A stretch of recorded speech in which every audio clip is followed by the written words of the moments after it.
Looking for some new podcasts to listen to? Well, Rat Salad Review Network has plenty of shows to choose from. Like Rat Salad Review, where they discuss the latest rock and metal news, as well as interviews and albums. Album versus Album, the King Diamond Podcast, with Wayne Noon, Greg Noggle, and sometimes this guy. Smack 'em a gob! Ralph Viera is also on our network with the Viera Vault. There's also Old Man Metal's Musings, where he discusses heavy metal and beer. Music is Life with Lou Mavs. The Right Opinion for those who love politics. A South Park podcast called Suck My Balls. The Infinite Fringe, a watch-along wrestling show called Beyond Bushido. Ex-Stradivarius guitarist, the Timo Tolkki podcast. And the Great Harry Barnett with I Don't Even Like Podcast and the Laughcast. So check out ratsaladreview.com or search Rat Salad Review on YouTube, Podbean, iTunes, Spotify, Stitcher, and more.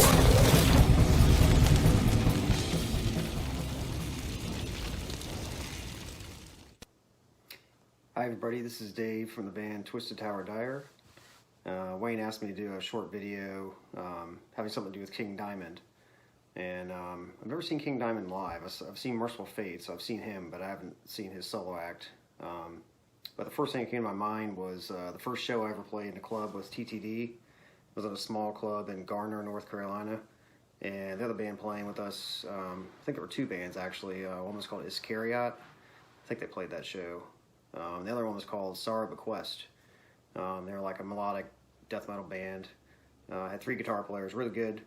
And two of those guys, actually, I guess three of them went on to start the band Widow. They're a great band too, so if you haven't heard of them, definitely check them out. They played through their set, and the last song they played was Sleepless Nights.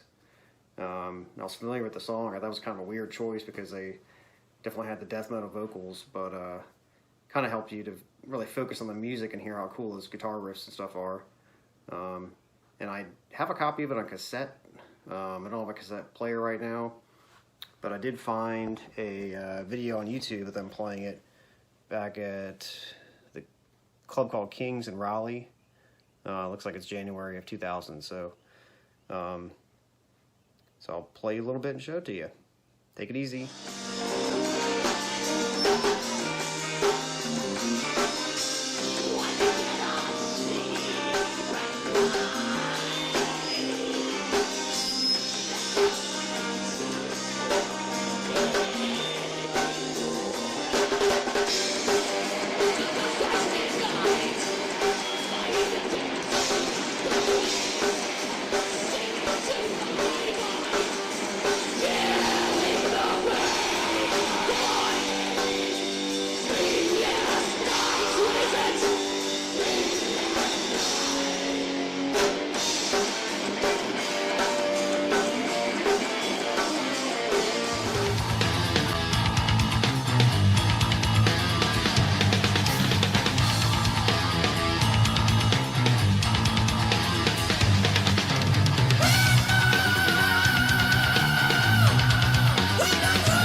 Welcome to this broadcast belongs to them. What's up, everybody?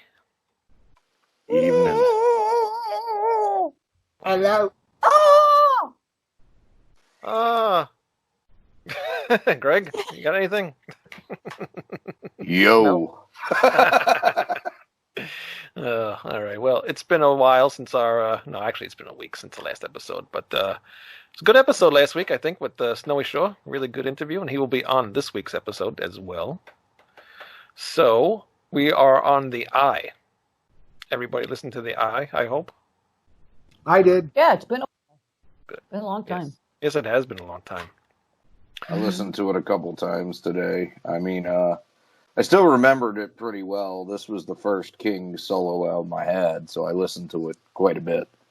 Yeah. And this, Ralph actually, Ralph did a ranking King Diamond's video that was very good, Yes. that he posted the other day, but I told him we only differed on one spot, and that is, for me, the Eye would be my second favorite. Really? Yeah. Wow. What was Okay. it? The Eye was like my third, right? No, my fourth, I think. Fourth, yeah. Well, yeah, this is my first. Yeah, this was my first too, and I wasn't too crazy about it when I first heard it because with the electronic drums, and I was just really getting into metal at the time, and I'm like, electronic drums on metal album, it's kind of weird. He is such Snowy is so much more decisive in his playing, so much more intense than Mickey D is. That while the sound does bother me slightly, the drumming is just on the next level, and it still makes it better for me. Yeah, definitely. He is an awesome drummer. One of my top favorite drummers, if not one of my favorite drummers. But yeah, he did a lot of really good stuff. Too. Oh yeah, he freaking singer, guitarist, everything. Yeah. I own all his like solo stuff, all his bands that he's been in. I'm a collector of Snowy Shore stuff. Yeah.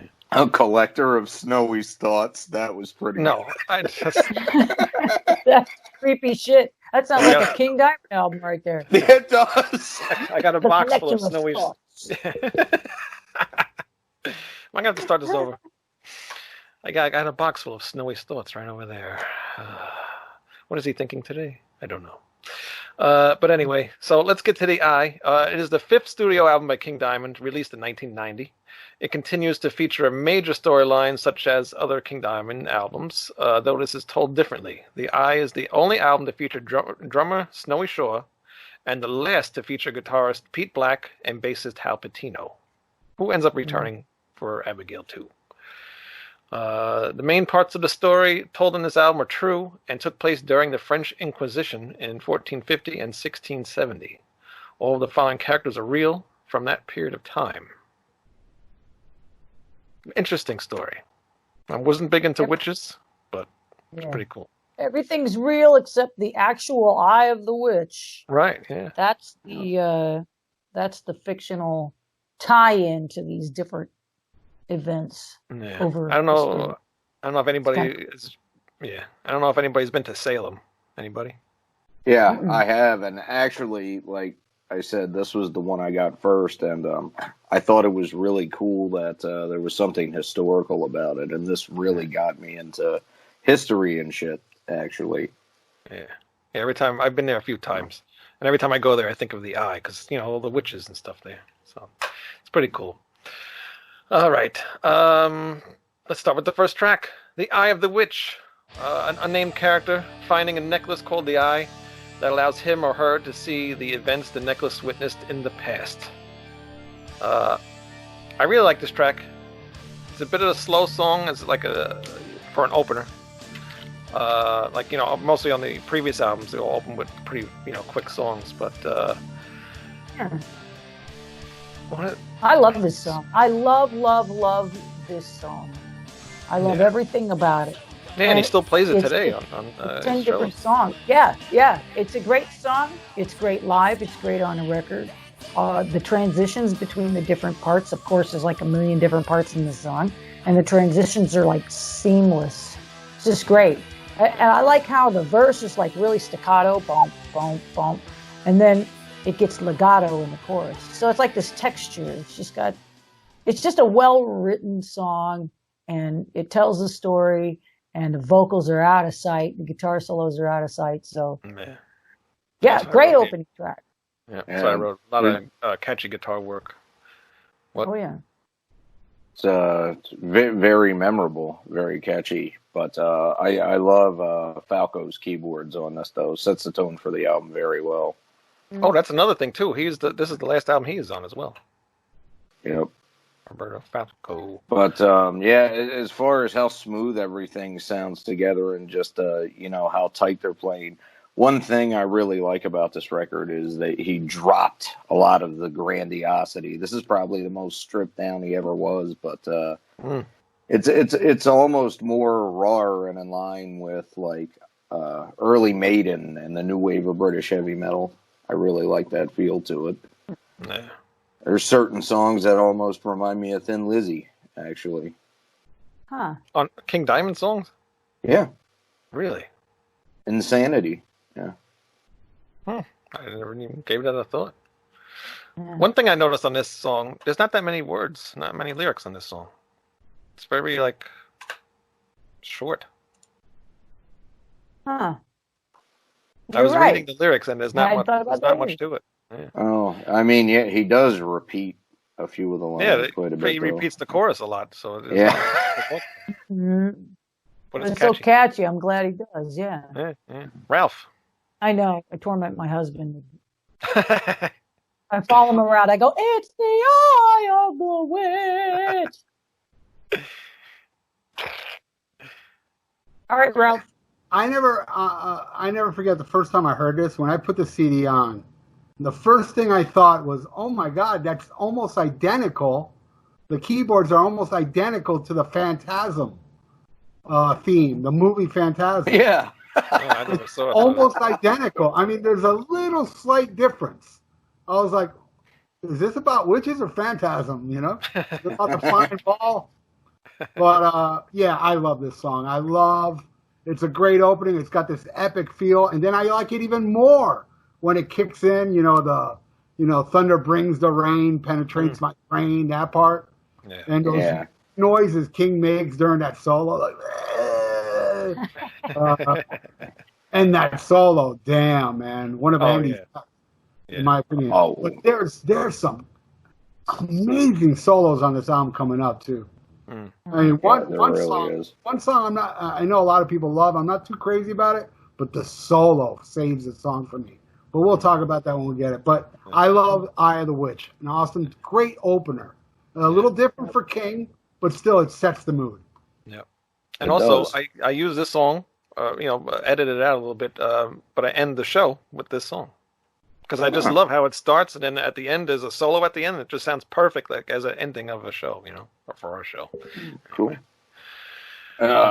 Wait a minute before you move on to the next song. Like I said, this was the first King I got on CD, so I bought it, ran back to my house, got my Walkman, got a little bit of the sacrament, took it down there with me, and I fucking sat and listened to this album on the beach as the sun went down. Really? And I was like, dude.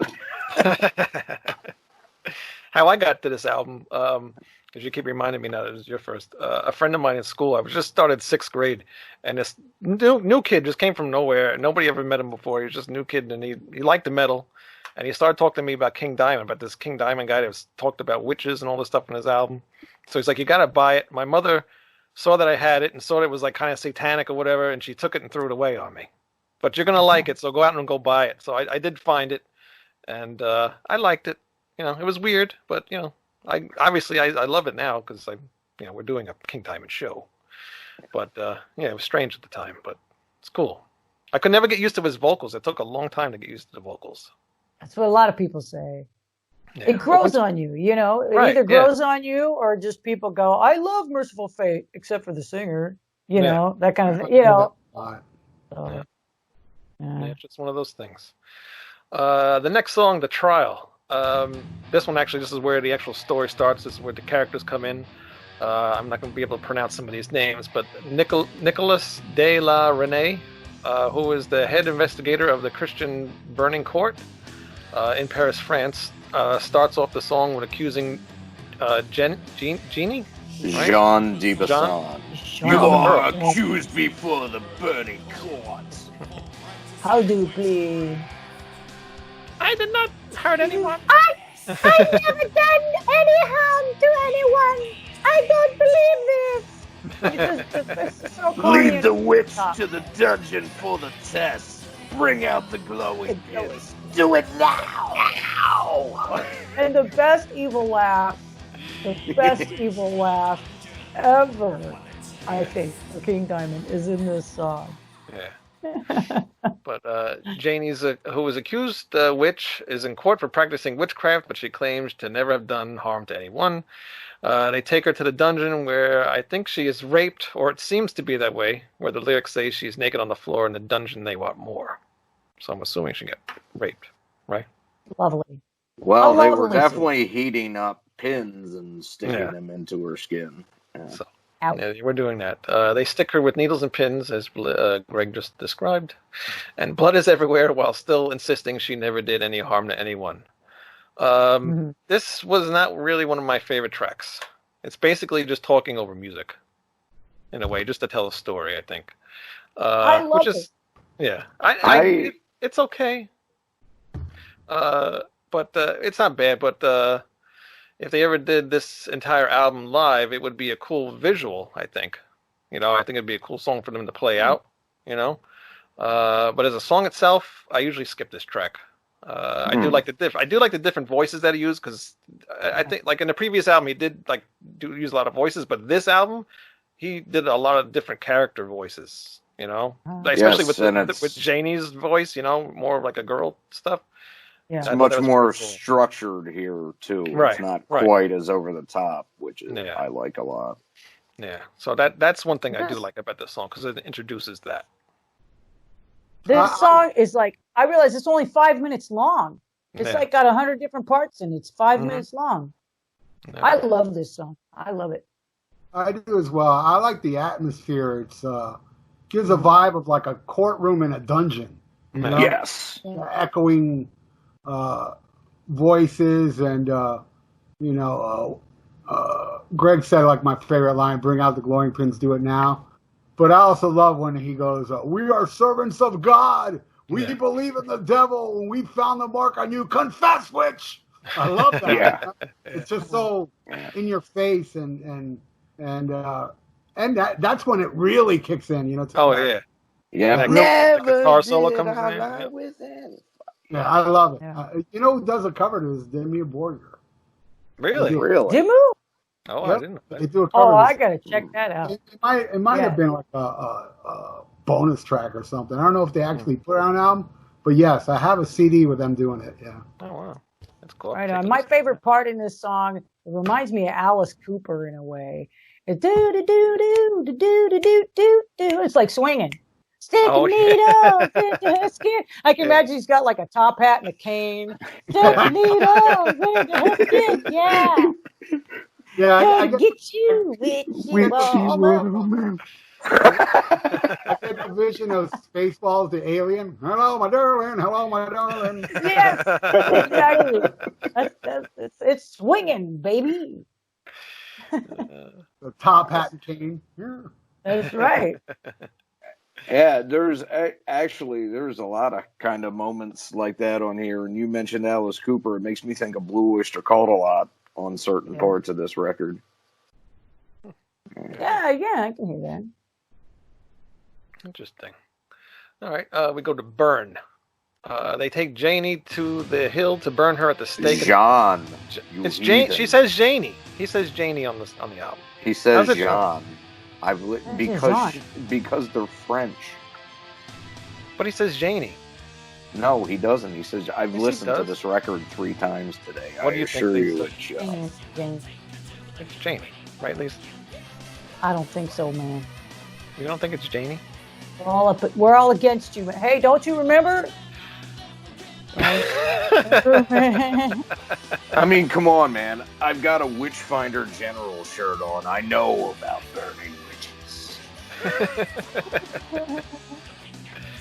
And I'm wearing a ghost shirt. What do I know? Hey, I'm the farthest thing from a hippie, and look what I'm wearing. What the fuck am I doing? I don't even know why I would wear this. Is that even your shirt? Was that even your? No, it's my shirt. It's laundry day, so I don't know. Bottom line, don't make your own wine. All right, they take Jean, am I saying that correctly now, Greg? Mm-hmm. To the hill to burn her at the stake in the night, all while accusing her to be the devil's child. She can't do anything but scream, why? Oh, fuck, what'd I do here? And she burns, lightning strikes, and her necklace flies into her eye. That's what I'm getting from the story here. After she was burned, nothing remained but the magic chain. So, this is how the eye got created. Another song King still plays from time to time. For some reason, I always have a love-hate relationship with this song. It's grown on me over the years. Maybe the lyrics bother me a bit because, it's pretty graphic with, burning her at the stake and everything. But I don't know. It's still a decent song. I don't mind it. It's my I like favorite it. on here. It's your favorite? It's my favorite Really? track on this album, yeah. The melody line, is so fast, badass, and catchy and melodic, And I believe, I could be wrong, but I believe this song was not played on the I Tour. But then I saw them play it. I think he debuted it on either House of God or Puppet Master, because I saw him play it on that. And the last time I saw him play, it was the first encore. So, yeah, he likes playing this one a lot. And my favorite line is, they say the devil is here tonight. Let him play the violin so wild. Yeah, the keyboards are fucking totally going with his voice the whole time. It's like an old it's like an old Vincent Price Hammer horror movie. Yeah, but That the violin Yamaha part always bothered DX7. It's the Yamaha DX7, man. It's like the same keyboard they used in Star Trek: The Next Generation.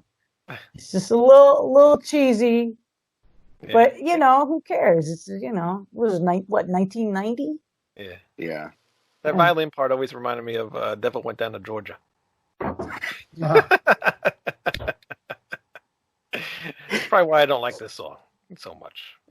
Dude, this song is so great, though. I love Snowy's rhythm and his fills in this, Snowy especially does no during wrong, the chorus. I know. Snowy does no wrong for me. Yeah, but this is just a great song. This is one of his best put together on here, I think. Interesting. Two Little Girls. This is a very strange song. Two little girls are playing on the hill at the stake where the witch was burned. They found the necklace. One of them looked deep into the eye. The horror that they saw made them choke forevermore, and then both of them died. Even though this is basically just keyboards and King doing some voice narrating and some creepy voices, and the little girls, that he does those pretty cool too, I think. It's a creepy song. You get the vision in your head about the two little girls playing and everything, and I actually really like this song. It's memorable. It is. When I was listening to this the other day, and I went out to take a walk, and I'm like, if only they could see. Yeah. It's like you hear this melody just repeating in your head. It's awesome. Yeah. Love it. Yeah, even the keyboard parts sound like one of those little those boxes. What do you call it? Jewelry box that you open up or whatever. Play little music. Yeah. Lullaby. It's like a lullaby. Yeah. Yep. Real cool. It kind of reminds me of the movie Suspiria, like the vibe of this song. I love how King does that spoken word after he does the falsetto intro. Especially that part where he's like, the other looked without a sigh right into the witch's eye. The kind of horror they never seen made her choke forevermore. I love that shit. It's an odd tune, only keyboard, something not done before, I don't think. Maybe as an intro, but not a full song. But the creepy keyboards and the storytelling make me dig it as an album piece. But it's hard. I have a hard time actually calling this a song. Right. Even though it is a song. But it's good. I like it. It keeps me interested.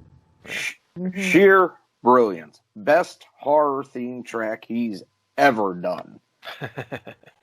Classic. It kind of reminds me a little bit of the intro to Them, a little bit. But it's better than that. But it's better. That's it's what better. I mean. His voices are so much more refined now. I like Grandma and all that shit, but it was a little campy, kind of like a fucking Roger Corman movie or something. Yeah. Like here, the little girls, they're actually believable, and the way he switches back between his falsetto and then the narrator voice, it's just put together great. Yeah. I really like And like Ralph was saying about Suspiria, the keyboards on this had that very unsettling feel where you can almost feel it in your bones. It's like watching an old Giallo film almost. Yeah. No. That's why I get that vibe of Suspiria. Listen to Yep. Yeah, it's like when we first got this album, it's the first time I've ever heard anything like that before on a record. You know, just strange. Came out of nowhere.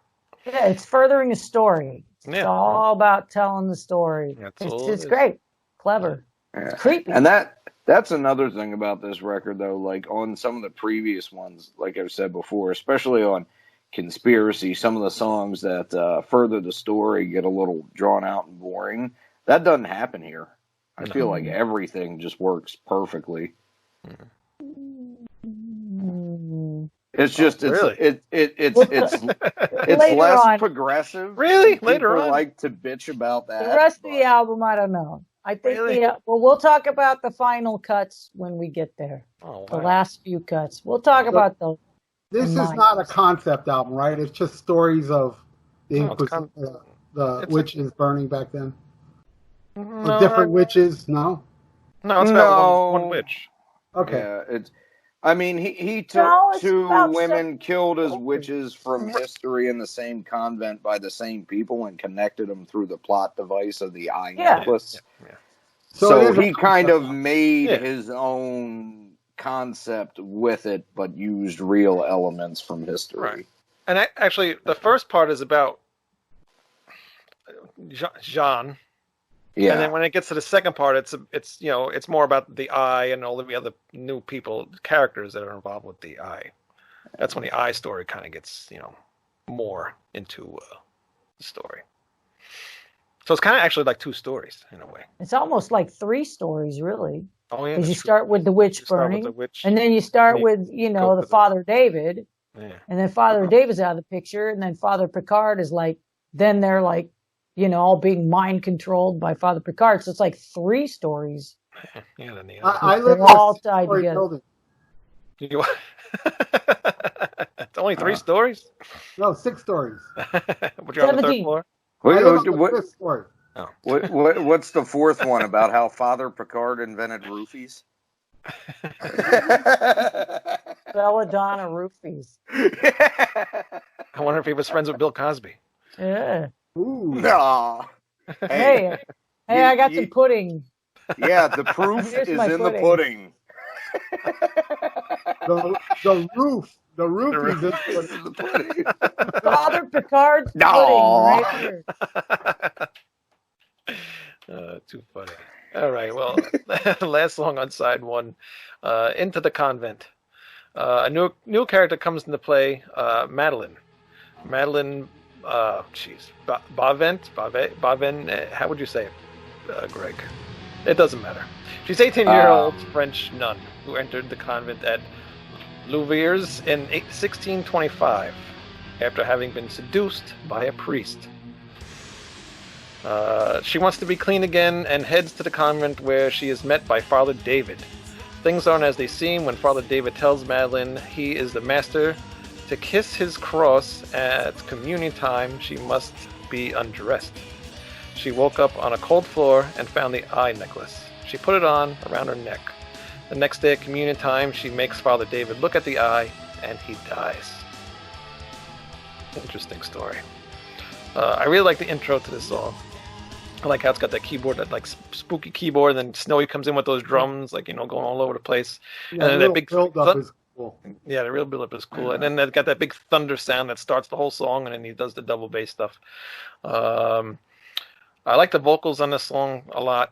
I like the guitar melodies between the verses. I think that's really cool. I also like the part where Father David comes in and the song gets like really dark and King changes up his vocals. The lyrics fit with the music really well, and it tells a very good story. And I really like this as an ending to the first half of the album. It's a great song. Yeah, this is the one, man. Look, I really like the song, but I gotta say, man, I even took my little note here. Between 344 and 418, that guitar solo and drum intertwining each other, takes the song even to another level. Like, man, this is a cool song. Then this happens. It's like, God damn, this is even cooler. Yeah. So I even like the solo and what they do, what Snowy and Andy do in this song. Musically, my favorite part of the song. Yeah. Right on. I There's something agree. about it that sounds like it might, just the way it sounds and feels, that it feels to me like something that could have been on Fatal Portrait. It just has that spooky vibe that Fatal Portrait had. Especially like in the verse lines, went into the convent, a smile on her face, like during that part, the way his voice is carrying, it totally sounds like, very Fatal Portrait kind of. It's kind of just, it also kind of reminds me of Sabbath Born Again in a way. That the vibe of that album, just the kind of spooky vibe of that album.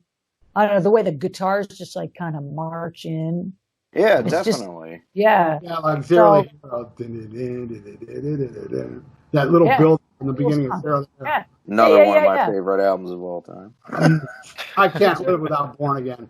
Me too. Just to get off track for a second, Born Again, man. I love the production of Born Again. Everybody hates it. Sounds great, grungy, muddy and dark, and I love it too. And I don't grungy. care. I don't care what anybody ever says. Who the fuck sung in what lineup? "Disturbing the Priest" is my favorite Black Sabbath song ever. And that laugh Gillan does at the beginning of that, oh man. The sickest screams ever caught on tape, in my opinion. Yeah. Especially at the end when he really goes off with and then he ends it with and it echoes. All right, enough of Born Again. I love the production because it's so dark and dirty, and I do not want to hear that album cleaned up. It would suck. You know, it sounds like it was recorded in a dungeon in a castle, like it was. And people are like, I would like the album more if the production was better. It was like, you suck. It's like Hotter Than Hell. Kiss, Hotter Than Hell. Same Hotter thing. Than Hell's another one, man. I think it sounds it sounds like it's recorded in a tunnel, but the songs are kind of dark with "Watching You" and "Strange Ways." Yep. I want to hear those songs like that. You know, I wouldn't like "Going Blind" as much if it didn't sound like that. That's right. It really works. Yes. "Parasite" is another one that benefits hugely from that song. Oh, yeah. Love that. My favorite Kiss album by far. Now that brings me so to... now we're talking about Kiss and Black Sabbath. That's fine. But now that brings me to a question. If this album was done with regular drums, without the electronic drums, would you like this more or would you like it less? I'd like it if they better. redid it, you would like it better? I would totally like it better. I would like it better with better keyboard sounds too. Yeah. Yeah. They just sound dated. Right. They're cheesy. See, I like that though because it kind of fits the feel of the fucking Witchfinder Generals and Pit and the Pendulum movies. And even modern Dimmu has cheesy keyboards, So I kind of like that too. What the hell? Yep. Why not? Retro. All right. That's right. All right. So the eye. Any stories about the eye? Recording on the eye. No, just that it was, it was a tighter budget on the Eye because, like I said, that was the last album for Roadrunner, and like we mentioned already a couple of times here in this interview, that metal was kind of drowning in all that crap that came out, and so it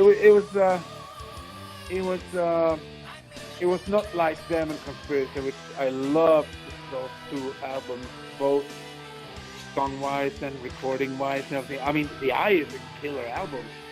Nothing wrong with that. It's just that we were in Denmark recording it, and I like the U.S. better than Denmark. Really? Yeah. So you,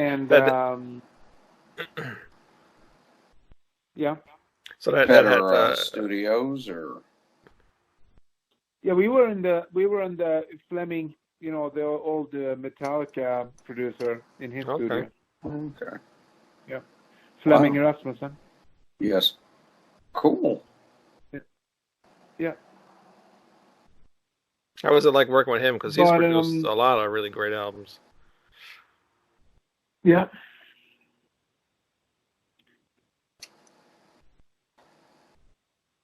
Was he difficult to work with a little bit or no?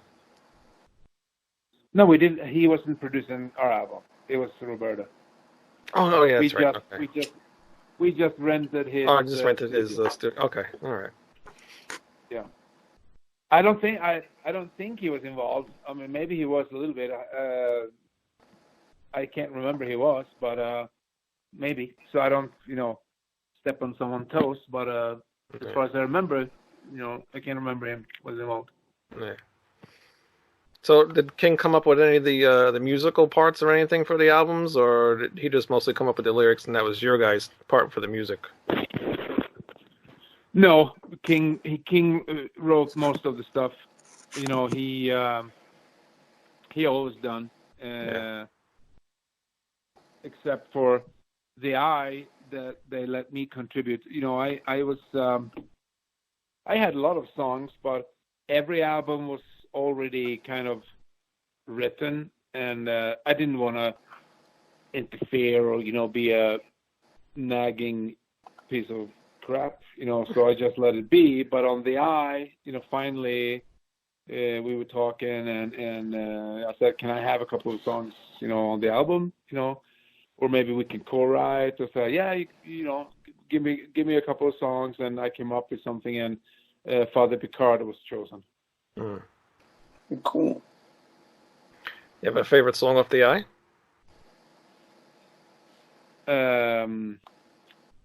Favorite song on the eye? Not really. Wow. Eye of the Witch is a cool song. Yeah, that seems like the only one he really plays. Yeah. Actually, now he added back in what's that song? Behind These Walls. He added that back into the new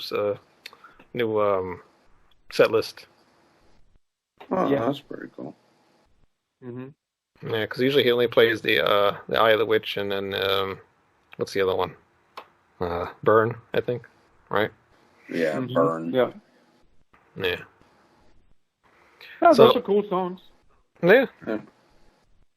Yeah, it's a cool. Actually, it's my first King Diamond album. So when I first heard it, I was just getting into metal, so it was kind of hard for me to get used to his vocal style.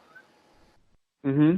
So I love the music. It's just his vocals were just a little bit too much for me because I wasn't into that high pitched screaming kind of thing. I don't know. It just took me a long time to get really used to that. Did you have that same problem when you joined the band? Like, did you say I don't know about the vocals? No, not really, because I've heard King for so many years, both in of Faith and followed the band, and since I was involved from the very first beginning, no. So I know that people, you're either love it or you can't stand it. It's no like middle of the road, right? Yeah, because it's so extreme. It's so extreme, and but like I said, I had more respect, admiration today because of everything he does, than back in the days when I was in the band, and I can see that the hardcore fans that figured that out, they can really get into all that, what he's doing with the different voices. I mean, it's not only high pitched, Right. And he followed the storyline, at least on the albums that I was on, Them, Conspiracy, and the Eye, and I think it's freaking genius. I love it. Yeah. Can you say anything what the fight was between Mikkey D and King? I can't remember. Probably money. I have no idea. Yeah. Sounds about right. Usually is. Now, if King asked you to come back to the band for the Spider's Lullaby album, would you have went? Or were you done by then? Sure. Yeah. Sure. Yeah, that would have been interesting if he came back. Because it was almost Yeah. like he started over again, you know, Mm-hmm. in a way. Yeah. Yeah. All right. Any more interesting stories you can give us? You have to read my book. When is this book going to come out? I started to do layouts. I have one possibility title, Yeah. From Hell and Back Again. Okay. Mm-hmm. And it's going to be interesting because the truth and nothing but the truth, so help me. Anything that's going to Can't get you wait. in trouble? No. No. Okay. Good. I mean, Oh. there's so many stories you can't even believe. You can make a movie about the stuff I'm going to write. Oh boy. Looking Any forward idea? to it. Yeah, definitely. Any idea when it might come out? Maybe next year. Depends on. I got to find it. I have a guy that's a possible ghostwriter because I'm not going to write it myself. I got to have someone help me with that. Yeah. And if he can't do it, I have to find someone else. And preferably, it would be, English-speaking ghostwriter because I would like to write in English first and then translate it instead of doing opposite, like writing Swedish and then go back to English. Right. But we'll see. Yeah. Definitely can't wait for that. Why everybody's writing books nowadays? Yeah, because we have a story to tell. Yeah, definitely. That's why when me and Greg wanted to start doing this, we wanted to try to get as many people that were involved in King Diamond's bands as we could, because there's a lot of people, especially like you. A lot of people haven't heard from you in a long time. I'm also trying to get a hold of Kim Ruz because people are just dying to hear from him because God, he hasn't been heard from like 83, 84. 84. Yeah.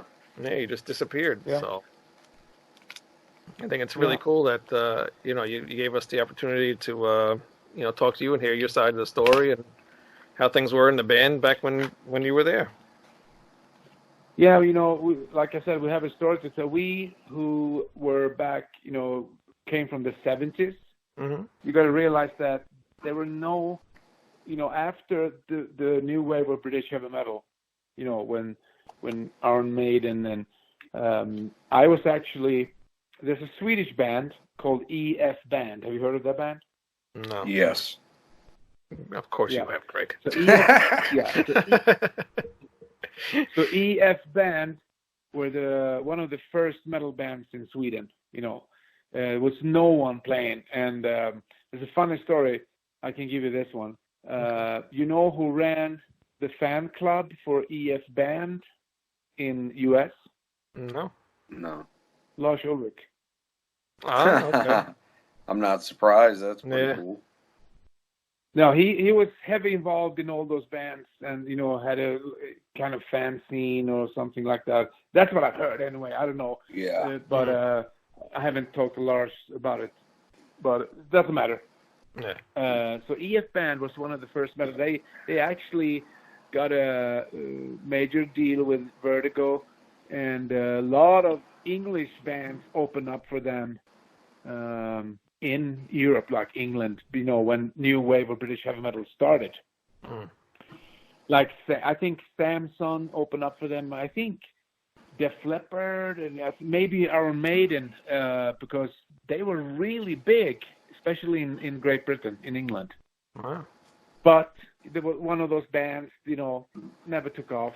Nothing happened. And when I joined, the band was kind of dying, Yeah. But that was my first step. I was 17 years old. I moved from my hometown to Gothenburg just for joining that band, because I was tired of people in my hometown who wasn't going anywhere. They weren't hungry enough. And I had my band Tracer, and then I had Crystal Thanatos, and by accident I got the gig in the EF band, so I moved to Gothenburg.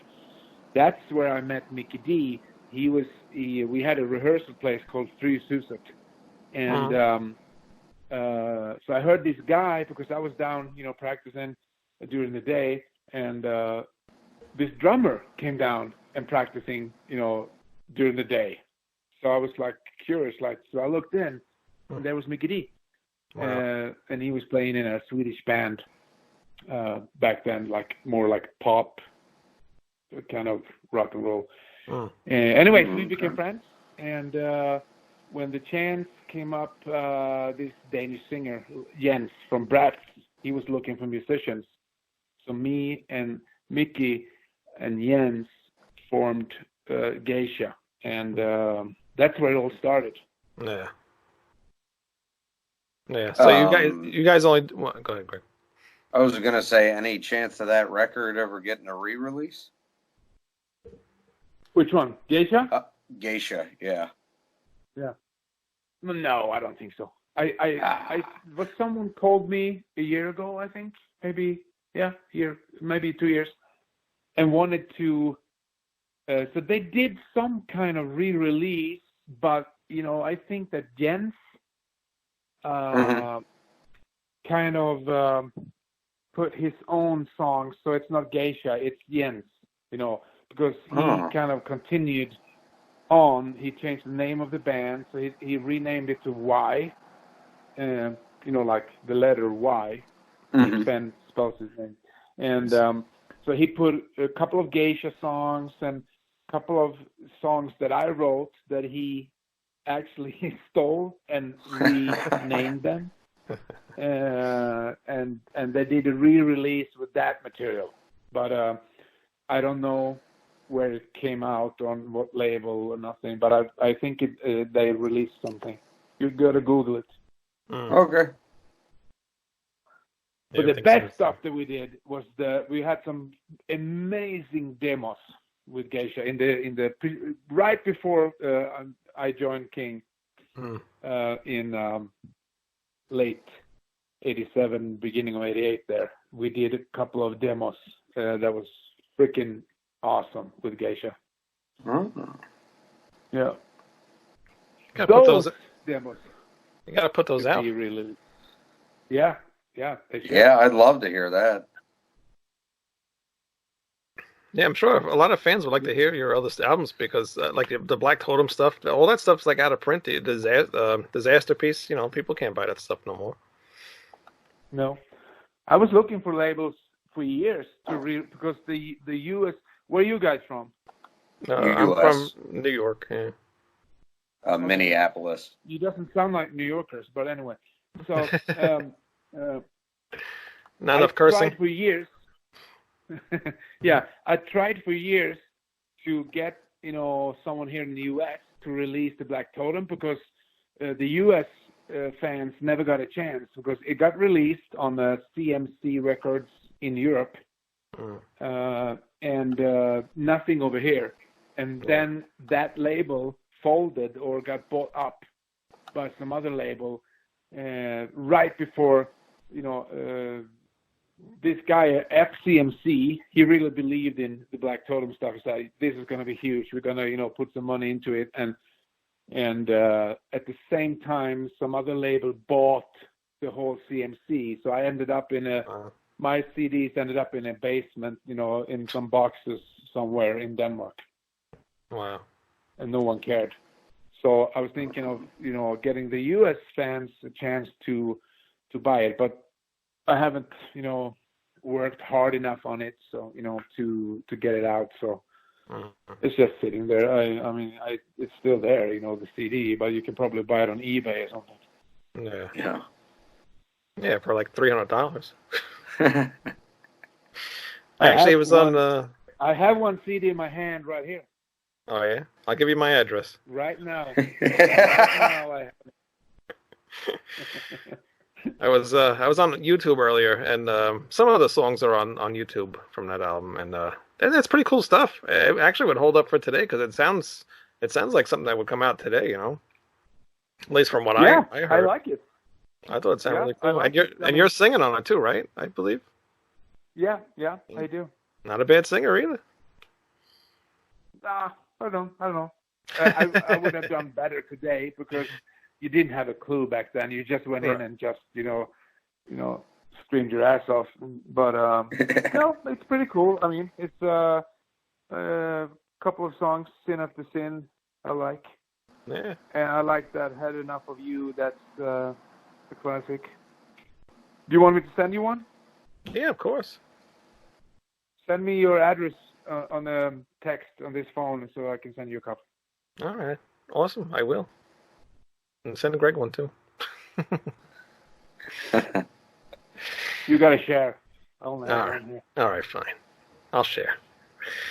Well, then he's got to send it to me. I mean, come on, New York, Minneapolis, that's an easy choice. If you had to choose, come on, New York or Minneapolis, what would you choose? New York. Yeah, see that, Greg. You lost. I gotta agree with leaving. New York's all right if you like saxophones. Minneapolis, man, they're going crazy over there. Of course they are. That's why he moved. I'm actually originally from Philly. That's why I give them so much crap about New York. Philly's a cool town.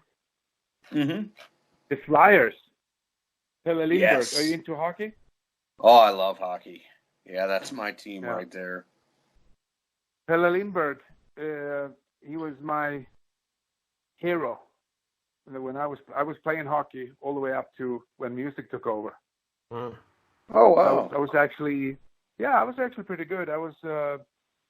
We have like a pre-national team kind of that I played on, but then when music, took most of the time, I had to argue with my bandmates. When I came from hockey practice, I always came late to rehearsal. So they kind of said, "You gotta choose now, dude." And you chose music. You chose wisely. Yeah, I did. Yeah. I did. Oh yeah. So my son took it over. So I have two sons playing hockey. They're awesome. My oldest son, he played college hockey in the U.S. Oh wow. And he's still he was a goalie as me, so he's number 6 at that university ever in saving stats. Oh wow. Wow, that's awesome. Yeah. What's your other son He do? played for Fitchburg State University. Pittsburgh. Okay. Mm-hmm. Is that something he might want to get into the big leagues doing? Oh Or yeah, is yeah. He's playing now in Division 2 in Sweden, and he wants to come over here and play professional. There's a couple of leagues under NHL, like ECHL and SPHL, which are pretty good professional leagues. Mm. And that's his goal, to come over and play over here. Nice. Cool. What's your other son do? But my oldest son, the goalie, he's also an awesome drummer. That's so pity. Right. I try to get my sons to get into music, Mm-hmm. and I haven't succeeded. But he's such a talent. He can just sit down on drum set and just play. It's just in him. Right. And it saddens me that he hasn't done anything with it because. Yeah, you know how that is when you see a guy with that talent and he chooses to do nothing. Yeah. Yeah, that it's. I also have a band, and my guitarist, he's an awesome guitarist, but I don't know. Lately, he seems to have lost the passion to play guitar, and I just think he's crazy. I don't get it. But even with the way like the music scene is now, you think that it would be wise for your son to get into music more than sports? Because I would think sports is, you make more money with sports. Yeah, of course. Yeah. And it's so hard. Music scene now. I mean, come on. Yeah, because everybody and their brother has a band, and it's just like trying to get out there and make it big is like impossible. Yeah, it's a bigger chance to win a lotto. Yeah, exactly. I mean, no one buys records anymore, and what what the heck was going on with all that, what is it, the digital crap. Mm-hmm. Yeah, iTunes and Spotify and all that crap. Yeah. I mean, they killed everything. They killed that whole thing. Yeah. Yeah, I'm sure you've seen a lot because you were around the period where where vinyl was still huge. Oh yeah, listen, I went and bought the first Kiss album. How do you think that felt? Yeah. In the record store, and you're holding that album, it's like, wow, you know. Yeah. That must have been amazing. Yeah, it was amazing. And the first Van Halen album, when that came out, I had a friend, he was importing, because back then you could import from Japan, because they were ahead of all the records were released later in Sweden in a way. Mm. And he told me, it's like, oh, I have this band, you got to hear it. It's crazy. When Van Halen did Eruption. Mm-hmm. Yep. Because, when you got to imagine now, this is, no one heard nothing like that. Yeah, and exactly. you hear Eruption. Yeah. Then they go like, what? What is this? Right. Yeah, that's like the beginnings of heavy metal right there, right? Well, I was listening to Black Sabbath when I was, we were sneaking and steal my friends' brothers' albums and listen to them. Mm-hmm. Master of Reality were one of the records we listened to. Yeah. On and on and on and on. Yeah, but they didn't do blistering solos like Eddie Van Halen did, No, of course not. Of course not. Yeah, the Eddie was like the birth of that style of metal. Yeah, and then came Yngwie and blew everyone away. Yeah. Who was the guitar player that influenced you?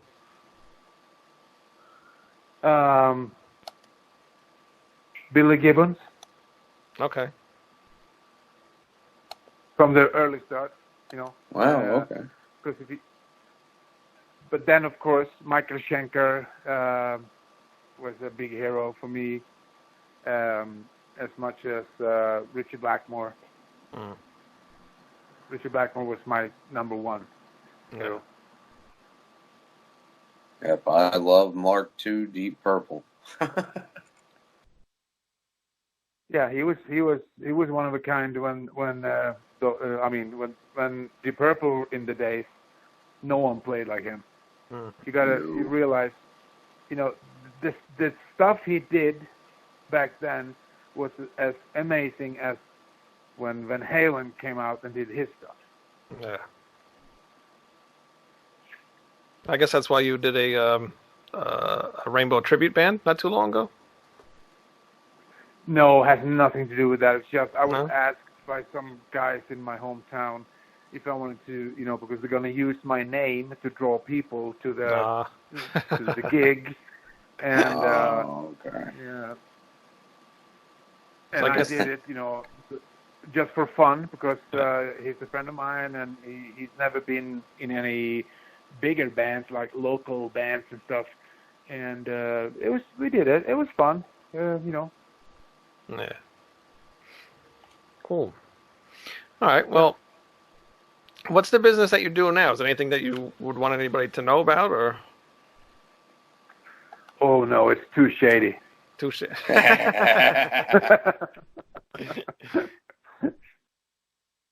Is it really? No, I'm doing business all over the world. Yeah. All right. Yeah. So no website you want anybody to check out or anything? Nope. No website. No website. All right.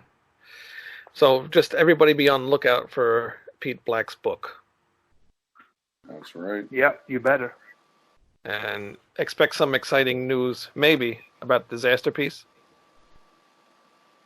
Yeah, or something King else. give me a phone call and say, "Hey, you're back in the band." Yeah. We could only hope. Hey, Mike Weed's going to be busy with Merciful Fate, so he might need a break. He might need a break. Yeah. What the? I mean, he can do the Merciful Fate stuff, and I do the King Diamond stuff. Yeah. Don't you think? Yeah, I think so. Why not? Yeah. If he's not going to let Michael Denner come back, what the hell's the difference? You know what I'm saying? Exactly. Yeah. What do you think? What do you think about that with the reunion without Michael Denner? I mean, I understand what it's about. It's about the last lineup, but yeah, I mean, I think that there is no Merciful Fate without Michael Denner. right. Because so Michael either. Denner is the godfather of heavy metal. He is Merciful Fate with King, of course. Yeah. But who am I to, have any opinions about that? I have no idea what's going on. I just saw that they released it, and I saw that Denner wasn't in, so I just sent him a message and say, what's going on? Yeah. And he said, yeah, I just heard about it 2 days ago, he said. Yeah. So I have no idea. But yeah, thank you very much for. Thank you. Send it here. Yeah, thank you very much. Thank I you, really guys. appreciate it, and I'm glad we worked this out. And I'll let you know when we put this up. All right. Okay, cool. All right. Thanks a lot. Have a good night. Take care. You too. Bye. Goodbye.